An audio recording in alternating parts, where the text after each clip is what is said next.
If you want cheap Microsoft points and game codes, check out g2a.com. Link is in the description below. Hey guys, it's Melvin7 here, and today I'm bringing you episode 35, BPL Matchday 35, bringing you my predictions versus the Mystery C. Now, I've almost caught up to the Mystery C, because last week I had a great week. I predicted the Southampton result correctly, I predicted the Leicester result correctly, I predicted a lot of results, such as the Newcastle one where I was only like one goal off. CM De Jong scored to make it 3-2, I said 3-1 Swansea, but anyway...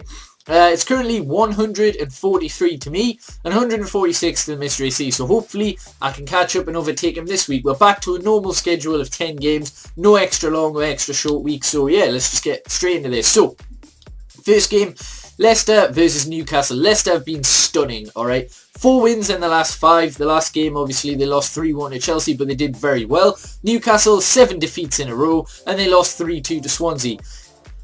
This one's just, written for a Leicester win. They're at home, they're high-flying, alright? Yeah, they're battling relegation, but so are Newcastle at this stage. To be honest, I think there's only one winner, and that's going to be Leicester. I'm going to say it'll finish 2-1 to Leicester. In the next game, we've got Aston Villa up against Everton. Both of these sides are on brilliant form, to be perfectly honest. Aston Villa losing narrowly to Manchester City. They didn't deserve to lose that. They deserved to win. A penalty right at the end for Benteke would have meant that they win 3-2, assuming that he scores it. Whereas Everton, on the other hand, obviously battered us 3-0 in one of our worst performances of the season. Credit to Everton, though. They deployed their tactics perfectly. So both teams, great form. I can't separate them. I'm literally going to say 1-1. In the next game, we've got Liverpool against QPR. Liverpool have been abysmal. They basically threw their top 4 hopes away. If they'd have beat West Brom and Hull, they'd be 2 points behind us right now. Is that right? They might, yeah, 2 points behind Man United in 4th place. As it stands, they're 7 points behind with very, very little hopes of getting Champions League this season. Hull, on the other hand, sorry, not Hull. Jesus, man.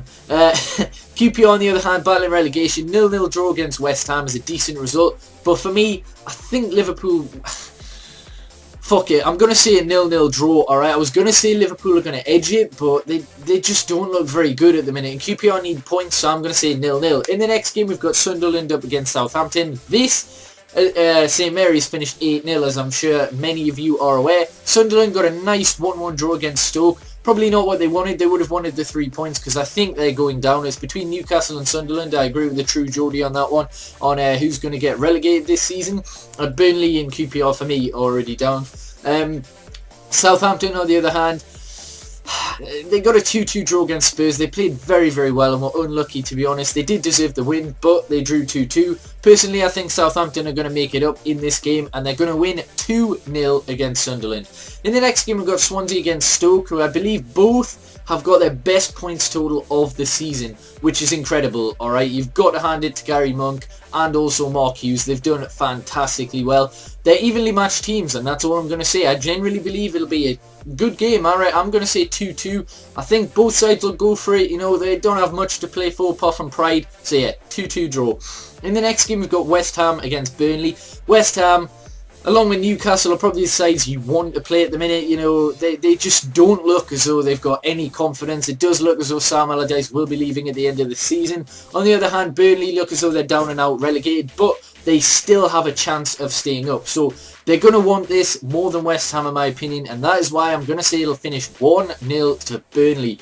In the next game, we've got my team, Manchester United, going up against West Brom. Now, we got battered 3-0 by Everton, but at Old Trafford, I believe we've only had one loss, and that was the opening day defeat 2-1 to Swansea. So we're brilliant at home, and we're going to continue that, in my opinion. Di Maria will start. I've put a bet on that we'll either win 3-0 or 3-1, and Di Maria will score first. Decent odds, 45 to 1, 60 to 1. Hopefully that comes through. £10 free bet on both. But yeah, I'm generally just going to say we're going to win 3-0. In my opinion, we need a bounce back. This is a perfect game for Di Maria to come back into. This is a perfect game for us to, cement top 4, basically. No disrespect to West Brom, they're a decent team.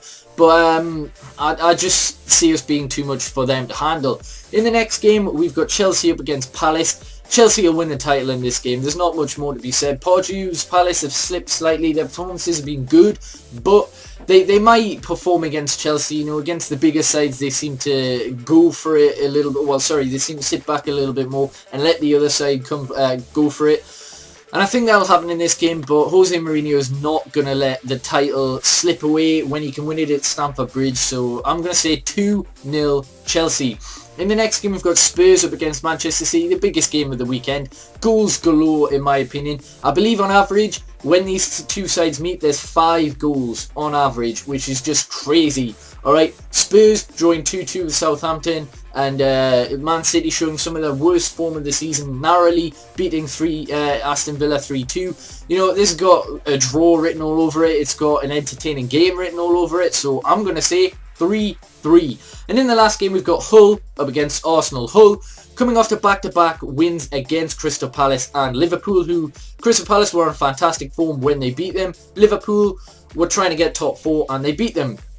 Arsenal, on the other hand, one of their best runs of the season, 8 consecutive wins, well, their best run of the season. Then a well-earned draw against Chelsea. Obviously, they would have been hoping for a win like we did against Chelsea, but we lost. Arsenal did one better and drew. For me, they are going to win, but I think it'll be quite close, alright? Hull could get a point. Honestly, I genuinely believe they could, but for me, I'm going to say Arsenal have too much for them just about. I'm going to say 2-1. So let's compare my results with the Mr. AC's. Alright, well, our predictions are roughly about 50-50, to be honest. The Leicester-Newcastle one, we both think Leicester will win 2-1. Aston Villa versus Everton, we both say draw, but he says 2-2, whereas I say 1-1.